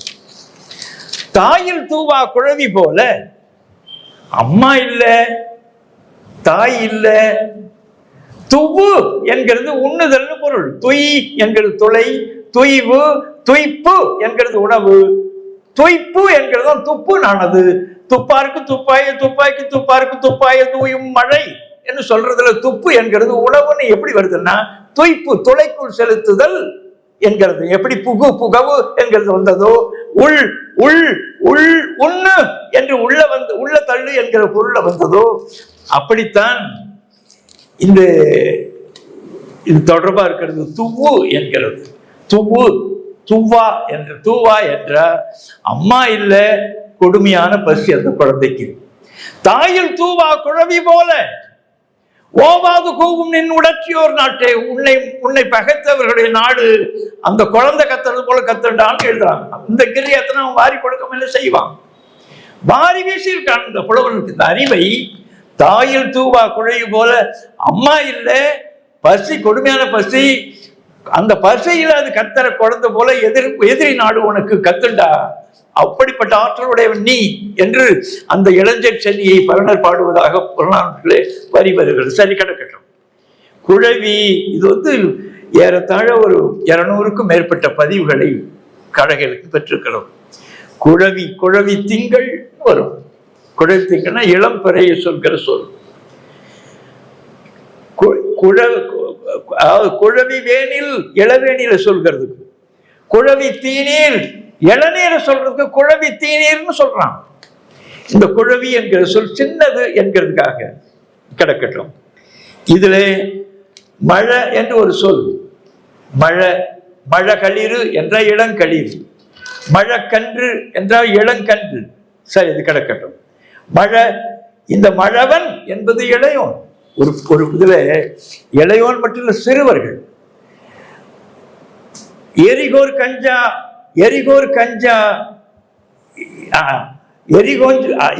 கஞ்சா அரபிய நல்ல மழை வரும் உளரே. எங்க ஊர்ல இப்படி ஓங்கி அடித்தா அந்த பாம்பு இருக்குதே, நல்ல பாம்பு, அந்த பாம்புக்கு என்ன இயல்பு என்றா அடிக்கிறோம் உடனே அது மறுபடியும் பிடிக்கும். அது அஞ்சாது. அது பார்த்தாதான் தெரியும். அது போல எரிகோர்க்கு அஞ்சா எரிகோர்க்கு அஞ்சா மழவரை உடைய ஊர் எங்கள் ஊர் என்று ஒரு வரியில சொல்றான். எங்க பசங்க இருக்கான்ல, அவன் அந்த எரிகோர் கஞ்சா அந்த அரவு போல அவ்வளவு வீரமுடைய பையன்கள் நம்முடைய பையன்கள் என்று ஒரு புலவன் பாடுகிறான். சரி, மழவன் என்கிறது இளையோன், சிறியோன். அதன் இளையவனாக இருக்கிறவன் தான் வலிமையாக இருக்க முடியுமே தவிர அதனால அந்த மழவன் என்கிறது வீரன் என்கிற பொருளுக்கு போகிறது. சரி, இதுல குழ சின்னது. இந்த குழ என்கிறதை அவனை கிரேக்கனால ரத்தினத்துக்கு அடுத்துன்னு சொல்ல முடியல, அந்த ரோமானிய மொழிகள்ல சொல்ல முடியல. குலஸ், CULUS, குலஸ். குயில் சின்னது, டிமினிட்டிவ் சஃபிக்ஸ், சிறுமியை குறிக்கிற பின்னொட்டு. மாலிகுயில் மூலக்கூறு, மூலத்தினுடைய சின்ன பகுதி. ஆர்டிகுயில் என்கிறது சின்ன பொருள். இந்த மினிஸ்குயில் என்று சின்னது என்கிற இந்த பொருள்ல கியூல் என்றான பிறகு ஆர்டிகிள் என்கிறது ஆர்டிகிள் என்றானது, இக்கிள் என்றானது. எதுக்கு சொல்ல வர்றேன், இந்த மொய் என்கிறது தசையை குறிக்கிற அந்த நிலையில் மியூசக்கு இல்லை என்கிறத குயில்னு போட்டு மூடி இருக்கிற தசையாக இருக்கிற சின்ன தசை என்கிற பொருள்ல மியூசக்கு இல்லை என்கிறது பிறகு மசில் ஆகிறது என்று அவன் சொல்றான். மூடி இருக்கிற அந்த தசை சின்னது, சிறு தசை நார் என்கிறதுக்காக அவன் பயன்படுத்துகிறான். சரி, இதுல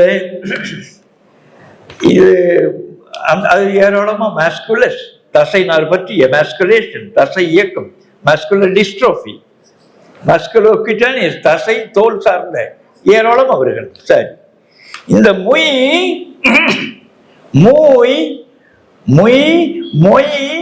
மெய் என்பது மேல். இப்ப இந்த உடம்புல இந்த மெய்ன்னு நாம் எதுக்கு சொல்லறோம் அப்படின்னா, இந்த எலும்பு கட்டுமானத்தில் தசை கட்டுமானத்திற்கு மேலாக இருக்கிற வடிவம் இருக்கிறதே அதற்கு மெய்ன்னு பேர். சரி, இந்த வாய்மையும் ஒரு இடத்துல ஆழமா இரண்டையும் பதிவு செய்யறார்.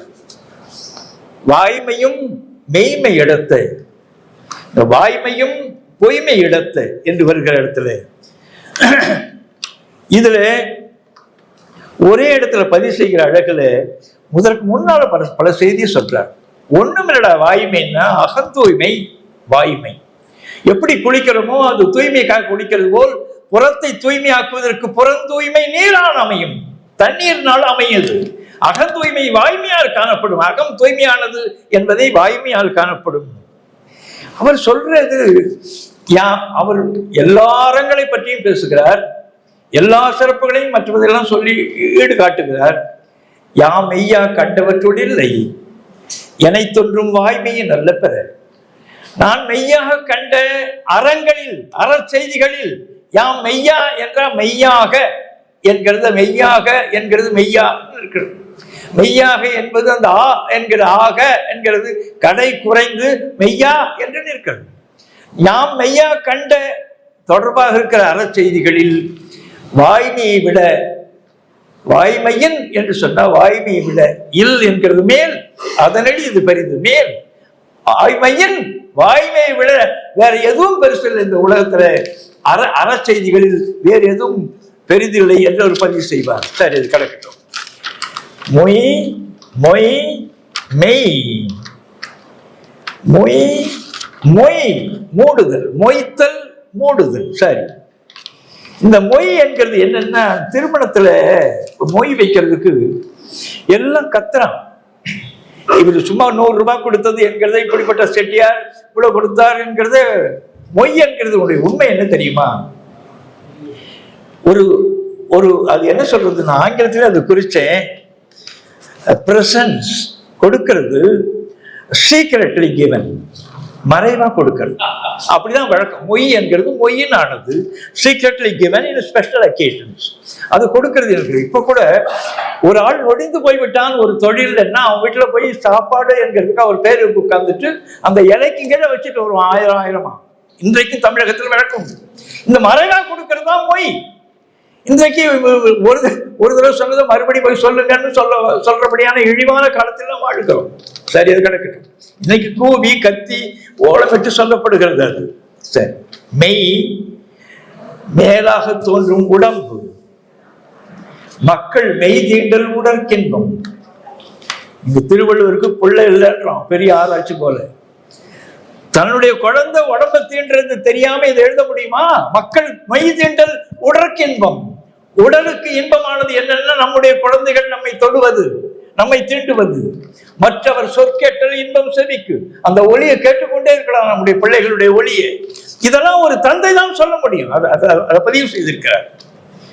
தெய்வத்தான் ஆகாதெனும் முயற்சி தன் மெய் வருத்த கூடிதல். மெய் என்பது உடம்பு. நான் சொல்றது மெய் என்கிறதுக்கு உடம்பு என்கிறது. இதெல்லாம் தனித்தனி சொல். உடல் உடல் என்கிறதுக்கும் உடம்பு என்கிறதுக்கு வேறுபாடு இருக்கு. உடலுதல் என்பது மாறுபடுதல் பொருள். கையில ஒரு குழந்தையை கொண்டு வந்து என்னுடைய குழந்தை என்று 2 பேரும் கொடுக்கிறார்கள். மறுபடியும் 2 ஆண்டு 3 ஆண்டு சென்ற பிறகு அந்த வடிவமே மாறி போய் இருக்கிறது. இதைத்தான் உடலுதல்னு பேர். உடற்றியோர் என்ற மாறுபட்டவர்கள் பொருள். அப்பொழுது பார்த்து குழந்தை ஆயது என்று நமக்கு தெரியும், நமக்கு வியப்பாக இருக்கும். இது உடல். உடம்பு என்கிறது பொருந்தி இருக்கிறதுன்னு பொருள். மெய் என்கிறதுக்கான அந்த செய்தி அதில் இருக்கிறது. தெய்வத்தான் ஆகாதனினும் முயற்சி தன் மெய் வருத்த கூலி தரும். மெய் மேய் மேய் என்கிறது என்னன்னா, மேலாக மேலாக தின்றது. நுனிப்புள் மேயறதுன்றது என்னன்னா, கீழே பட்டா மண்ணுப்படும். எனவே எல்லாம் மேயல் என்கிற சொல் என்னன்னா, மேலாக தின்னுகிற அந்த உணவு உண்ணுகிற முறைக்குத்தான் மேயல் என்றும் மேய்தல் என்றும் பெயர். இது தொடர்பா இருக்கிறது. இனி வாய்மைக்கு வருகிறேன். நான் வாயால் மொழியை பெறுகிற உண்மை எதுவோ அது வாய்மை. இது சொல் தருகிற உண்மை. வை துளை, வயிறு துளை. வயிறியர் குழல்களை வாசிக்கிறவர்கள், பிறகு கூத்தர்கள், பாடல்கள் எல்லாருக்கும் போகும். வை வெய் அந்த அகர எகர திருப்பி என்கிறது வல் என்கிறது வெல்லுன்னு அகர் போல், கட்டி என்கிறது கட்டின அகர் போல். வை வெய் வேய் மூங்கில். வேயம் வேழம் என்ற மூங்கில் முளைகளை தின்னுகிற யானைக்கு வேழம்னு பேர். வேய் குய் குயை குழை என்கிறது கொழை நாய் கழைனாகிறது இல்ல. கழை என்கிறது என்ன என்றால் குழை கழைனாகும். குழை கொழை கழைனாகும். கழை என்று கழை கூத்தாடி என்ற அந்த மூங்கிலை வைத்துக் கொண்டு கைத்து மேலே ஆடுகிறது கழை கூத்தாடி. சரி, அது கிடக்கட்டும். இந்த வை துளை, வாய் துளை. வை என்கிறது வாய் என்பது துளை, வாய் உறுப்பு. வாயில் என்கிறது வாய், அந்த ஒரு கட்டடத்தினுடைய நுழை பகுதி இருக்கிறதே, அந்த நுழைவு பகுதிக்கு வாயில்னு பேர். இது 5 பொறிகளுக்கும் பிங்களத்தை சொல்றான். துளை வருந்தும் உயிர், உயிர் ஒன்பான் வாயில் உடம்பில் இந்த உடம்புல 9 துளை இருக்குது. இதை வைத்துக் கொண்டுதான் 1 2 3 4 5 6 7 8ன்னு போட்டு தொண்டுன்னு ஒரு சொல்லை சொன்னான். இதுக்கிடையில 9 என்கிற ஒரு சொல்லை ஒரு குழப்பமாக தொல்காப்பியர் காலத்திலே அதை உள்ள நுழைத்து சிக்கல் பண்ணிவிட்டான். இதுக்கு தொண்டுன்னு பேர். பரிபாடல் வருகிறது. 1 2 3 4 5 6 7 8 தொண்டென 10 வருகிறது. தொண்டு என்கிறது துளை. தொண்டு என்கிறது அக்ரிகல்ச்சரை குறிக்கிறதுக்கு, உழவை குறிக்கிறதுக்கான சிறப்பு சொல். அதெல்லாம் மறைந்து போய்விட்டது. அது எந்த தோண்டு என்கிற சொல்ல நீங்க பார்த்தாலும் தெரியும். அது இந்த அந்த அந்த அந்த தொண்டு என்கிற சொல் அது முழுக்க மறைந்து போனது. அதுக்கு சரி கிடக்கட்டும். இதுல வை என்கிற வழியாகத்தான் வாய் வழியாக சொல்லுகிற உண்மையை குறிக்கிறதுக்காக தான் அந்த வாய்மை என்று இருக்கிறது. நீங்க வெளிப்படையாகவே பார்த்த உடனே தெரிகிற, வடிவமாகவே தெரிகிற உண்மை அல்லது நிகழ்வு இருக்கிறதே, அதுக்கு மெய்ன்னு பேர். உண்மை என்கிறது உள்ள இருக்கிறது என்கிறதுக்காக வைத்திருக்கிறார்கள். வாய் நிறுவனத்துக்காக சொல்லுகிறேன். வாய், வாயகம், வாசகம். வாசகம் என்கிற சொல் வாயினாலே சொல்லப்படுவதுன்னு பொருள். அதை வாசி என்று சொன்னா வாயினால் சொல்லுன்னு பொருள். அது கிரேக்கத்துல லத்தீனத்துக்கு போகிற பொழுதுலாம் ஓஸ், விஓ சிஓஸ், ஓக்கல், இதெல்லாம் சொல்லுகிறதுக்கெல்லாம் ஒலி என்கிற பொருள் இருக்குது. வாய்ஸ், இதெல்லாம் வாயால சொல்லப்படுகிற ஒளி என்கிற பொருள்ல ஒளிக்காக போகுது. சரி, இதுல வாயினர் தொடர்பாக இருக்கிற நுணங்கிய கேள்வியர் அல்லார் வணங்கிய வாயினர் ஆதல். வாயினர் என்ற மொழி பேசுகிறவர்கள் என்று பொருள், வாயால் சொல்லுகிறவர்கள் என்று பொருள். இந்த வழியில் தான் இந்த தொடர்பாக இருக்கிறது. வாய்மை என்கிறது நமக்கு உறுதிப்படுகிறது. இந்த உண்மை என்கிறது உள்ளதான் தன்மை, உள்ளமை, உள்ள இருக்குது என்ற செய்தியில் தான் வந்து அதனுடைய அழகெல்லாம் திருக்குறளை ஆழமாக பார்க்கிற பொழுது இதெல்லாம் மன உணர்ச்சிகளில் நமக்கு என்ன என்று நம்ம உண்மையாகவே வாழவில்லை. அந்த திருக்குறள் இருக்கிற இன்பத்துபாலை ஒவ்வொருவரும் படிக்க வேண்டும். அவ்வளவு நாகரிகமாக அந்த அந்த இன்பியலை எதற்காக வாழ்கிறோமோ அது வாழ்க்கை உண்மையை சொல்கிறது. ஒருத்தி சொல்றார், தன்னுடைய காதலன் தனக்கு உரியவன் அவன் வெளியே போயிட்டான். கயல் உண்கண் யான் இறப்ப துஞ்சின்.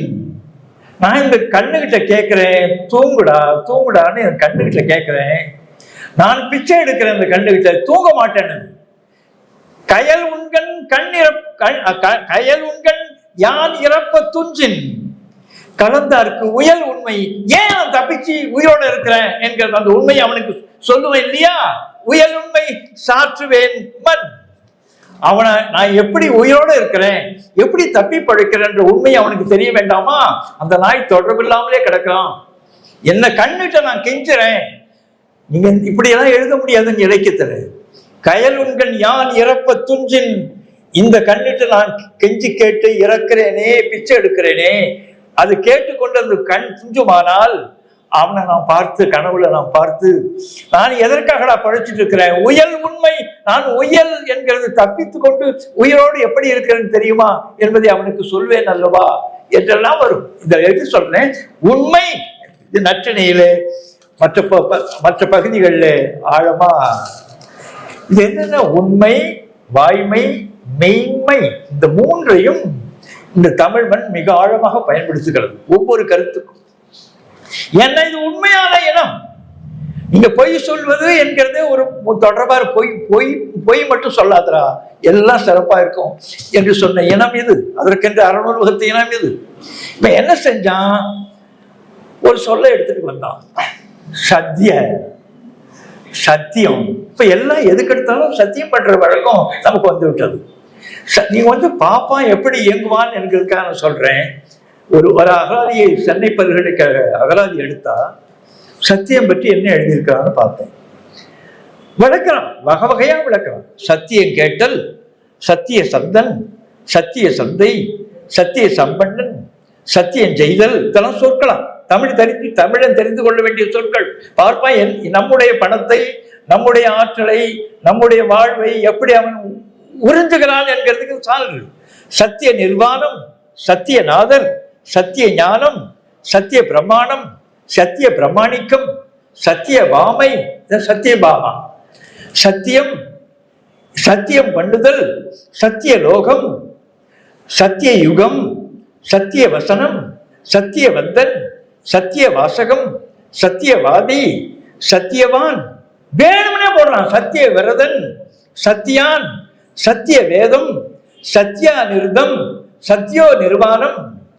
சத்ய எப்படி கொண்டு வந்தான் அந்த சொற்களை அதுக்கு தெரிந்து கொண்டு போக வேண்டும். உது என்கிறது மேல், உது என்கிறது மேல், உ என்கிறது மேல், உது அது இது உது. அவன் இவன் உவள், அவன் இவன் உவன், அவள் இவள் உவள். இது ஆண்டு ஈண்டு ஊண்டு மேல இருக்கிறது சொல்றது. இந்த ஊ என்கிறது மேல், உய் மேல், மேல் ஏறி தப்பித்துக்கொள். உயர் மேல், உயரம் ஹைட், ரொம்ப உயரம் மேல், உயர்த்தி என்கிறது தான் உயர்த்த. உசர்த்தி என்ற ஐ, வசத்தின் ஐ, ஒஸ்தின்னு ஒரு அரபி சொல் போல பயன்படுத்தலாம். நீ பெரிய ஒஸ்தியா. உய் மேல் என்கிற அந்த அந்த அந்த அந்த சொற்கள்ல உதி தோன்று பொருள். உதியன் என்பது பழைய வடிவம். அது சேர மன்னர்கள் எல்லாம் பயன்படுத்தினார்கள். உதியன், சேரலாதன், உதியன், உதியன், உதியன் என்று வரும். அதாவது 2000 ஆண்டுகளுக்கு முந்தி இருக்கிற பெயர்கள்லாம் உதியன் என்று வரும். அந்த காலத்திலேயே உதி மரக்கிழவியும் அதனோர் அற்றே என்று தொல்காப்பியத்திலே சொல்லுவாங்க. ஒரு மரம் உதி மரம்னு, அந்த மரம் இன்னைக்கு ஒதிய மரம். ஒதிய அதுக்கு போட்டிருக்கலாம் பொட்டானிக்கல் நேம் ராமன் கிளேஸ். ஒதி மேல உயரமா அப்படியே நெட்டுக்கு வளர்கிற மரம் அந்த உதி மரம், உதிய மரம். இன்னைக்கு ஒதிய மரம். உதித்தல் தோன்றுதல், மேலே தோன்றுதல் பொருள். உத்து மேல, உத்திரம் மேல, உத்தரவு மேலிருந்து அது கட்டளையிடுவது என்கிறது. இந்த உதியன் என்கிறது ஒதியன் என்றாகி அதியன் என்றானது.